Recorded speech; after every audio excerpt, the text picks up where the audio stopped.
ဒီနေ့တက်ဆက်ပေးမဲ့သတင်းလေးကတော့နေပြည်တော်မှာမဲစရင်မားတယ်လို့ဝေဖန်နေတဲ့ဘိုးလလှဆွေဖမ်းခံလိုက်ရတဲ့သတင်းလေးကိုပြသပြီးတင်ပါတယ်။နေပြည်တော်မှာမဲစရင်မားတယ်လို့ဝေဖန်ခဲ့တဲ့ဘိုးလလှဆွေကိုမနေ့ကအော်တိုဘာလ10ရက်နေ့ပိုင်းက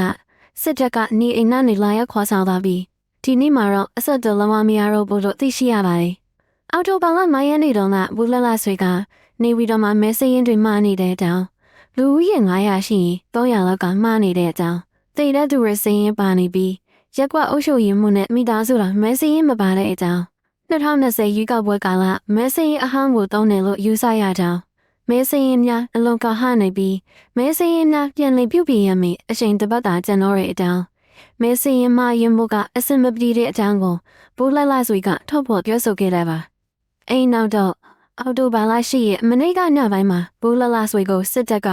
နေအိမ်ကနေလာရောက်ခေါ်ဆောင်ထားတယ်လို့သတင်းတွေထွက်ပေါ်လာခဲ့ပါပြီ။ပြီးတော့ဒီနေ့အထိဘိုးလလှဆွေရဲ့လက်ကိုက်ဖုန်းကိုတောင်ဖုန်းခေါ်လို့မရတော့ဘူးလို့သိရှိရပါတယ်။ပုံမှန်အားဖြင့်တော့ဘိုးလလှဆွေကနေ့စဉ်သူ့ရဲ့ TikTok အကောင့်မှာဗီဒီယိုတွေတင်ပြီးနိုင်ငံရေးစီးပွားရေးအာဏာသိမ်းမှုအခြေအနေတွေကိုသုံးသပ်ချက်ဗီဒီယိုတွေဖြန့်ဝေလေးရှိတယ်။ဒါပေမဲ့ဖက်စီခေါ်ဆောင်သွားခံရတယ်လို့သတင်းတွေထွက်ပေါ်လာပြီးတဲ့နောက်တော့လဆွေရဲ့ TikTok အကောင့်မှာလည်းဘာဗီဒီယိုမှမတင်တော့တာတွေ့ရပါတယ်။စစ်တပ်နဲ့လော်ဘီအမီကသတင်းသမားတွေစုဝေးနေကြတဲ့ဘာဘာဘရုမှာလည်းသတင်းသမားအမီကစစ်တပ်လော်ဘီအမင်က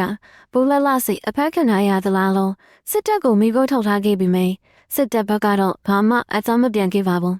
မဲစရင်မိုင်းမျိုးနဲ့ဆိုပြီးအတောင်ပြကအာနာသိန်းရဲ့စစ်တပ်အတွက်ဘိုးလလှစိရဲ့အဝေးဖန်သုံးမှတ်ချက်က